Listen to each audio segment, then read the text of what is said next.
خالد سعید بخاری صاحب professional pharmacist group کے روح رواں ہیں اور فاؤنڈرز میں سے ہیں. نعیم مظفر صاحب کے ساتھ اور ایاز علی خان صاحب کے ساتھ، ندیم اقبال صاحب اور دیگر دوستوں کے ساتھ اس گروپ کو شروع کرنے سے لے کر اور اس کو ایک اعلیٰ ترین مقام تک پہنچانے میں اہم کردار ہے. تو ہم اس چیز کا موقع سمجھتے ہیں آج کہ اہم شخصیت ہمارے ساتھ موجود ہے جو کہ WHO کی نمائندگی کرنے کے علاوہ پاکستان میں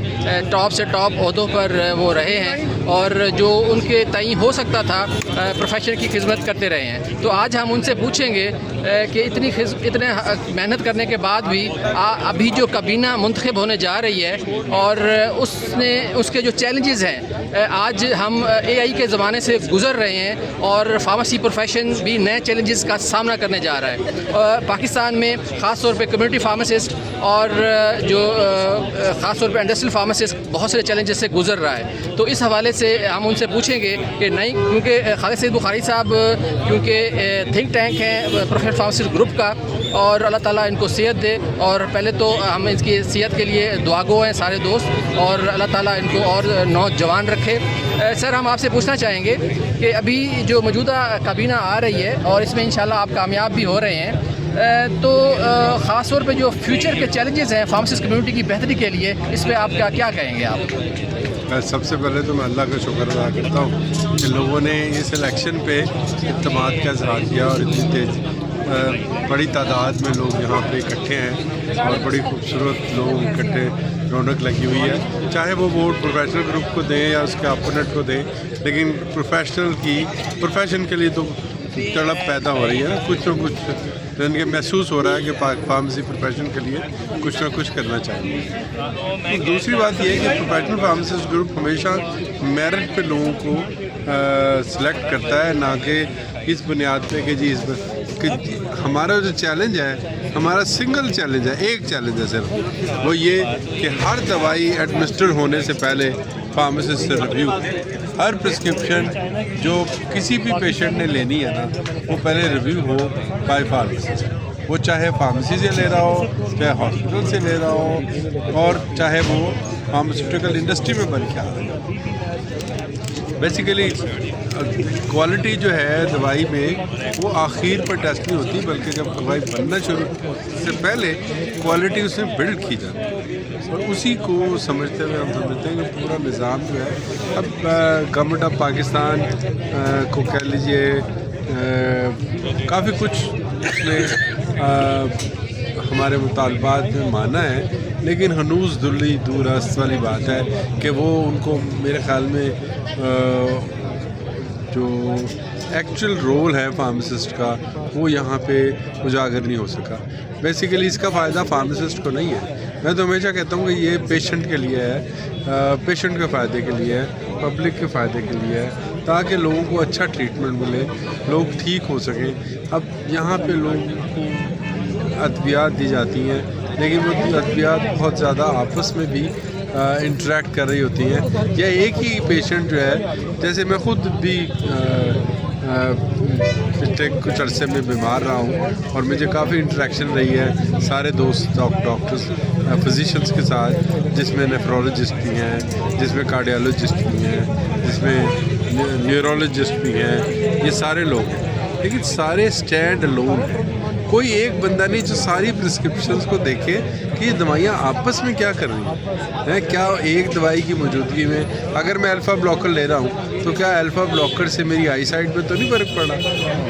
میں جیسے پیشنٹ ہوں، میں الفا بلاکر بھی لیتا تھا اور آئی سائٹ کا بھی، میرے گلوکوما کا بھی ایشو ہے. تو ڈیفینیٹلی مجھے خود ہی اس کو بیلنس کرنا پڑتا ہے کہ بڑی مائنیوٹ آپ کہہ لیجئے کہ جیسے کوئی ہیروں کا بزنس کرنے والا آدمی، وہ آپ کیرٹس کے اندر میئر کرتا ہے نا، اسی طرح یہ ادویات بھی اسی طرح ہی اتنی مائکرو گرامز کے اندر جا کے مینیج کرنی پڑتی ہے. اگر کچھ کم رہ جائے تو بہت نقصان ہوتا ہے، زیادہ ہو جائے اس کا بھی بہت زیادہ نقصان ہوتا ہے. تو اس لیے ایک آدمی کے پاس یہ ایکسپرٹیز نہیں ہو سکتی، اور دنیا میں نہیں بھی ہے. یہ ہم کسی کو ہم ایکسپیکٹ بھی نہیں کرتے کہ ایک فزیشین جو ہے ہر چیز کا ماہر ہوگا. اب آج سے 20 سال 30 سال پہلے میں سمجھتا ہوں کہ یورولوجسٹ سمجھتے تھے کہ جی نیفرولوجسٹ کی کوئی ضرورت نہیں ہے، لیکن آج نیفرولوجی ایسا شعبہ ہے جس کے بغیر سروائیو ہی نہیں کر سکتے جی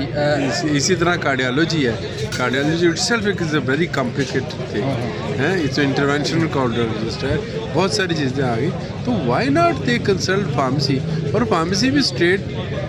بہت اس میں ویریشن ہے، بہت زیادہ ایکسپرٹیز ہے، ہر ایریے کے علیحدہ علیحدہ ایکسپرٹ لوگ ہیں، کچھ لوگ یہاں پاکستان میں، اور ہم تو چاہتے ہیں کہ اس طرح کا انسٹیٹیوشن بنے جس میں اسپیشلائزڈ فارماسسٹ ہوں، اور جو فارمیسی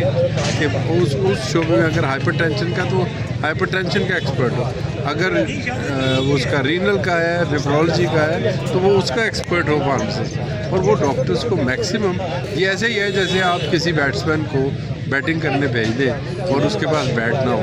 تو فارماسسٹ جب تک آپ اسے فارماسسٹ کی فیسلٹی نہیں دیں گے وہ پیشنٹ کو کیسے ٹھیک کریں، پھر آپ شکایت، اس ٹیم کا ہیڈ فزیشین ہی ہے، اس ٹیم کا ہیڈ فزیشین ہے، اور یہ سارے ٹیم کے ممبرز ہیں، اور صبح جب راؤنڈ ہو تو اس میں ہر طرح کا فارماسسٹ ساتھ ہونا چاہیے جو کہ اس کو ہیلپ کرے اور پیشنٹ تک میڈیسن پہنچانے کا رسپانسیبل بھی ہو۔ جی خالد سعید بخاری صاحب، خاص طور پہ آپ نے جب چلڈرن میں ہیڈ کے طور پہ کام کیا تو ڈاکٹروں کے پرسکرپشنز کو، خاص طور آپ کے ساتھ ڈاکٹر ہما رشید صاحبہ نے اور دیگر نے بڑا کام کیا، لیکن یہ کام جو ہے آپ کے WHO میں شفٹ ہونے کے بعد میوستال میں 70 کے قریب فارماسسٹ ہیں، جناح میں 25 ہیں، جنرل میں 20 ہیں، لیکن جو ہے نا وہ 9 بجے آتے ہیں اور 2 بجے جو ہے نا پرس لے کے وہ گھر گئے، وہ نوکری کے لیے کر رہے ہیں، لیکن پروفیشن کے لیے یا مریض کے لیے کچھ اقدامات جو ہے نا اس میں بہتری جو ہے وہ نہیں آ پائی، تو اس سے جو گورنمنٹ سیکٹر بھی ابھی یہ سوچ رہا ہے کہ فارماسسٹ افیکٹو نہیں ہے، کلینکل فارماسسٹ جو ہیں وہ ان کا جو رول ہے اس حوالے سے آپ کیا کہیں گے کہ آپ کی ایفرٹس جو ہے کیا وہ ضائع ہو گئی؟ آپ ابھی تک تھنک ٹینک ہے، ہیلتھ کا تھنک ٹینک ہے، تو ایک جو کلینکل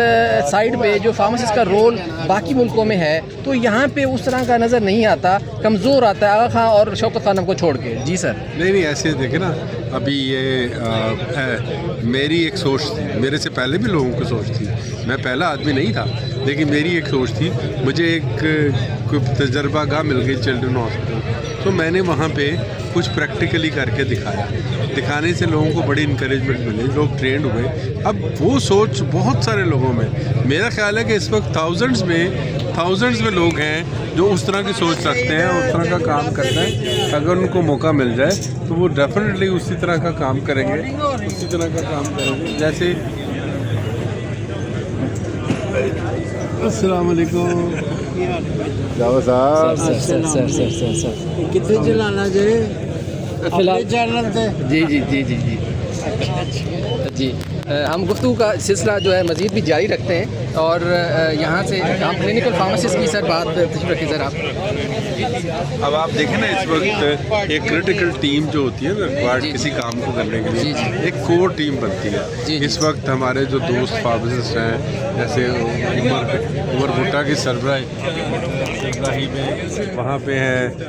شوکت خانم میں ہیں، اس طرح ڈاکٹر سلوا ہیں، سلوا احسن ہیں، انہوں نے شفا ہاسپٹل میں آ کے یہ سارا کچھ اسٹیبلش کیا، اور کریڈٹ گوز ٹو ہر کہ اتنے بڑے ہاسپٹل کو پورے اسلام آباد کے اندر شی از دی فرسٹ پرسن جس نے یہ سارا سسٹم، یہ سارا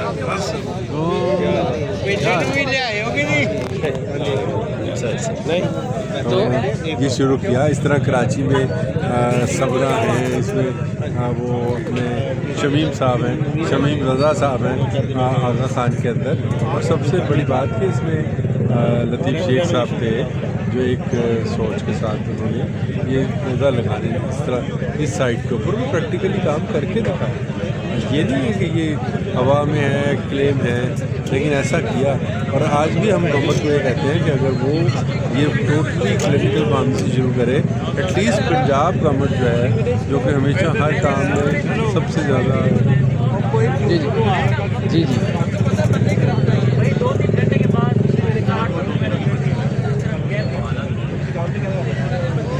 جی جی ایک پروجیکٹ ہم نے جب یہ شہباز شریف صاحب کی حکومت 2016 اور 18 کے درمیان ہم نے بنایا تھا، جس میں 42 ٹیچنگ ہاسپٹل جو ہے پنجاب کے، ان کے اندر کلینکل فارمیسی سروسز شروع کی تھی. ہر 10 بیڈ کے اوپر ایک ریزیڈنٹ فارمیسی جو کہ 8 آورلی بیسس کے اوپر 24 گھنٹہ کوریج دینے کے لیے موجود ہے، اور اس کا کام ہی یہ تھا. اور اس کی جو انیشیل اسٹڈیز تھی اس میں یہ تھا کہ گورنمنٹ جو اس وقت بجٹ اسپینڈ کر رہی تھی اسی بجٹ میں رہتے ہوئے اچھی مینجمنٹ کے ذریعے ہم بہت سارے پیشنٹس کو، شاید 80% پیشنٹس کو میڈیسن دے سکتے ہیں، جو کہ ایک اس وقت آپ اگر ہاسپٹل میں جائیں گے تو لوگ کہیں گے دوائی نہیں ملتی، اور دوائی نہ ملنے کی وجہ یہ ہے کہ ہم مینیج نہیں صحیح کر سکتے. یہ نہیں ہے، گورنمنٹ ریسورسز بھی پرووائڈ کر رہی ہے، لیکن وہی ایشو یہ ہے کہ گورننس کا اور مینجمنٹ کا ایشو ہے جس کو سمجھتے نہیں ہیں. ڈیفینیٹلی میں جب بات کروں گا تو میں تو ایز اے ایکسپرٹ بات کروں گا. میں نے WHO کے ساتھ کام کیا، اس کے بعد USAID کے ساتھ کام کیا، اور اسی طرح کی پروجیکٹس کے اندر کام کیا. باقی بات تو یہاں بیوروکریٹ کو سمجھ آنے کی ہے. اگر کسی بیوروکریٹ کو بات سمجھ آتی ہے بیچارے کی ٹرانسفر ہو جاتی ہے. اس میں بڑی اگزامپل جو ہے نجم شاہ صاحب ہیں، جو کہ 1 ارب روپیہ تک خرچ کرنے کے لیے تیار تھے اور 42 ٹیچنگ ہاسپٹلس کے لیے، لیکن اس وقت ظاہر ہے کہ ان کو کوئی رکاوٹیں اور پھر مسلسل چینجز کی وجہ سے سسٹینیبلٹی نہیں ہے. اس پہ اگر میرا خیال ہے کہ پنجاب کے جو ہیلتھ منسٹر صاحب ہیں خواجہ صاحب، وہ اور سیکرٹری صاحب عظمت صاحب، یہ بیٹھ کے ایک ورکنگ گروپ بنا لیں، اور اس میں ایز اے والنٹیئر بھی کام کرنے کو تیار ہوں. تو ہم ایک ایسا پروجیکٹ بنا سکتے ہیں. At least we can start this pilot project from 42 teaching hospitals of Punjab, جس سے رزلٹ ہمیں مل جائے گا، اور ہم یہ کیلکولیٹ کر سکیں گے کہ جو ہم پیسے لگا رہے ہیں، جو ہم $1 اسپینڈ کرتے ہیں، اسے $100 کا فائدہ ہوتا ہے کہ نہیں ہوتا. جی ایکچوئل بات یہ اچھا، اور فارماسسٹ کے صحیح یوز سے یہی گورنمنٹ کو فائدہ ہے. اچھا سر، عملی طور پہ جو فارمیسی پروفیشن میں فارمیسی PPA جو ہے وہ فارماسسٹ کمیونٹی کی ویلفیئر باڈی تو ہے، لیکن عملی طور پر ایک جو رول مریض کی ویلفیئر کے لیے، عوام کی ویلفیئر کے لیے، وہ جو ہے اس میں بڑی کمزور پہلو جو ہے سامنے نظر آتے ہیں. اب پرائز سے بھی کنٹرول ہوا اور ادویات کی قیمتیں شتر بے مہار ہو گئیں، اور اس پہ جو ہے کوئی PPA کی طرف سے یا فارماسسٹ ایسوسیشن کی طرف سے کوئی ایسا پلیٹ فارم ہی نہیں ہے کوئی مذمت کر سکے کہ بھئی یہ مریض کے ساتھ زیادتی ہے. تو connection with patient and association and pharmacist جو ہے وہ بڑا کمزور ہے. تو اس کے بارے میں آپ کیا کہیں گے کہ ایک جو عملی طور پر جو میدان ہے اس میں فارماسسٹ تو ایک مڈل مین کا کردار ادا کر رہا ہے کہ فارماسیوٹیکل کمپنیاں جو ہیں وہ ڈاکٹروں کو رشوتیں اور کھلے اس کرپٹ ترین ملک میں جہاں پہ ڈاکٹر ڈاکو کا کردار ادا کرتے ہیں، تو وہاں پہ فارماسسٹ کا کردار جو ہے اور جو ہے وہ نظر نہیں آتا، کمزور نظر آتا ہے. اور گورنمنٹ کے اعلیٰ حکام یہ کہتے ہیں کہ جی ہم ڈاکٹر ہی اہم ہیں، اور فارماسسٹ کا رول تو مطلب کہ وہ کمزور رول ہے. تو خاص طور ادویات کی قیمتوں کے حوالے سے اور پالیسیز کے حوالے سے آپ کیا کہیں گے؟ پہلی بات تو یہ کہ جو آپ نے ڈاکٹرز کے لیے الفاظ استعمال کیے نا، میں اس سے بالکل ایگری نہیں کرتا. جی ہاتھ کی 5 انگلیاں برابر نہیں ہوتی. ایک بات. اور فیملی کے اندر اگر ایک ڈاکٹر ہے، ایک فزیشین ہے، ایک فارماسسٹ ہے، ایک وکیل ہے، ایک جنرل ہے، ایک جج ہے، ایک صحافی ہے، تو یہ سارے ڈفرینٹ قسم کے لوگ ہیں. ہر ایک کا ڈفرینٹ رول ہے، اس لیے آپ ایک پہ سب پہ اوپر نہیں لگا سکتے. دوسری بات یہ پرائسنگ کی بات، تو آپ یہ دیکھیں کہ فارماسسٹ کسی فورم پہ جہاں ڈیسیژن میکنگ فورم ہے وہاں پہ آواز اٹھاتا ہے، وہاں پہ لاجیکل اور ریشنل اپروچ کے ساتھ جاتا ہے. زیادہ تر آپ یہ دیکھیے کہ ریشنل اپروچ اڈاپٹ کرنی چاہیے کہ پرائسنگ کے معاملے میں. اگر فرض کر لیں کہ پرائسنگ ہی کا ایشو ہے تو پرائسنگ کو اس طریقے سے مینیج کیا جائے کہ اس میں جو بنانے والا ہے اور جو استعمال کرنے والا ہے دونوں کے رائٹس کا ریشنل طریقے سے تحفظ ہو اور دونوں کو پروٹیکٹ کرے. گورنمنٹ کا کام یہ ہے، government is a regulator. Government کو چاہیے کہ دونوں کے حقوق کو بچائے اور اس میں نہ تو اس کو ناجائز منافع خوری کرنے دے بنانے والے کو، اور نہ ہی پیشنٹ کو ایکسپلائٹ ہونے دے کہ پیشنٹ ایکسپلائٹ ہو جائے. اس سے میرا خیال ہے جتنا مریض